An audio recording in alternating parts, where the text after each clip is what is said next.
Did you know that there are three different conditions of posture that every human being will fall into? I'm John Clark. I'm a certified postural alignment specialist. And today I want to talk to you about these three different conditions, or you can think of them as categories. And they're not named anything fancy. They're called, in postural therapy at least, we call them condition one, condition two, and condition three. I'm actually going to talk about condition two first because this is the posture dysfunction that most people will fall into before they get into a function or a condition one or condition three posture.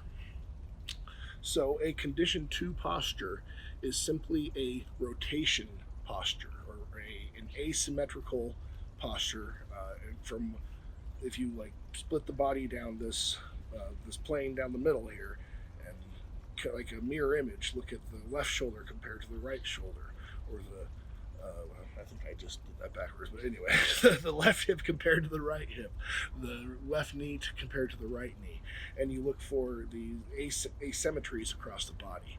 And even like highly functional individuals are going to have some type of asymmetry almost always because we're all usually dominant with one hand or the other. Even people who are ambidextrous, they're still going to be more dominant, more skillful with one by just a little bit, and have instincts to use that hand just a little more, whatever it is. So, uh, what does a condition two posture look like in a person? Well, often you'll see it as someone who can't stand with both in a more neutral posture like this. They're usually going to have one foot in front of the other because their hips are rotated. So they might have one hip unable to go into flexion very well, one hip unable to go into extension very well, and so they compensate by just standing like this, kind of like in a ready to go posture. They're always on the move type people, maybe. Or another thing that you might see in a condition two posture is a different in shoulder elevations. When you see people who are often walking around kind of like this. Now, how do shoulder elevations often become a dysfunction? Well, if you carry a purse on one side, my guess is you're going to notice that you either have that side higher or lower, depending on what's going on with your hips. But then you can also have rotations in the thoracic spine. So you might have one shoulder in front of the other. We call it like left shoulder forward rotation or right shoulder forward thoracic rotation. So those would all be condition two type postures. Now, here's the other thing about these postures. Most people are going to fall into two of these bins because I've already said most people, or essentially everyone, is going to have these asymmetries from one side of the body to the other, right? And then what happens is after we live with those asymmetries for long enough, at some point our pelvis becomes compromised. And the pelvis is like the fulcrum of the entire body. Without the human pelvis, it is so unique in nature we would not be able to stand upright and walk. It's what it sits. It's the foundation for the entire upper body, and when we look at condition one and condition three postures, it's all based on pelvic position. So if I'm looking at a condition one person, that is when we have an anteriorly tilted pelvis. So when you see these people, their butt looks like it sticks out maybe because they've got this really accentually tuck in my shirt so you can see it better even. Now, I used to be a condition one client. Now, my pelvis is quite neutral these days. But when I first started postural therapy, when I would stand up, it was like this all the time. I couldn't really stand up. When I would like use my walker to like prop myself up, my butt would stick out like this. And then what else happened? In condition one people, you'll often see, they're kind of in this Superman, strongman pose.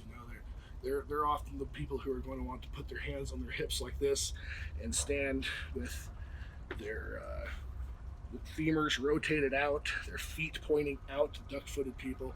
That's often what you're going to see in condition one. The people who like to stand like this or like this. That's going to be your typical condition one people. And they have to do that to stabilize the upper body. That's why they're always doing these kinds of things with their arms, because you have to use your arms to stabilize the upper body when the pelvis is completely out of position. And it's a common thing. And what we'll see, oh, I guess I can stay standing, can't I? When you have condition three people, you're going to see that's when the spine takes on that C shape. No more S shape like we're supposed to have. It becomes a C shape.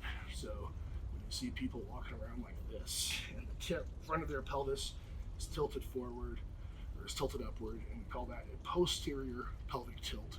That's a condition three posture. Now, why I said most people fall into these condition, like two of these things, because you'll see people who kind of stand one foot in front of the other with their pelvis like this, or people who stand 1 foot in front of their other with their pelvis like this, and these are all the different types of conditions of posture that we treat with postural therapy, and it's a very effective tool for improving posture. Let's see. If you want to learn more about this, you can buy books by P.D. Gosku. You can look up Health Through Motion by him, or Pain Free, or Pain Free for Women. There's a whole bunch of them. And they've all got really great information about these different types of conditions of posture and how to treat them. But if you're ready to consider postural therapy, you can go ahead and look in the description below, and you'll see links to chat with me one-on-one, or if you're ready to book, you can just go ahead and click the link to book a session with me as well. So my name is John Clark. I'm a postural alignment specialist, and I hope you have a functional and pain-free day. But if you don't, be sure to contact me.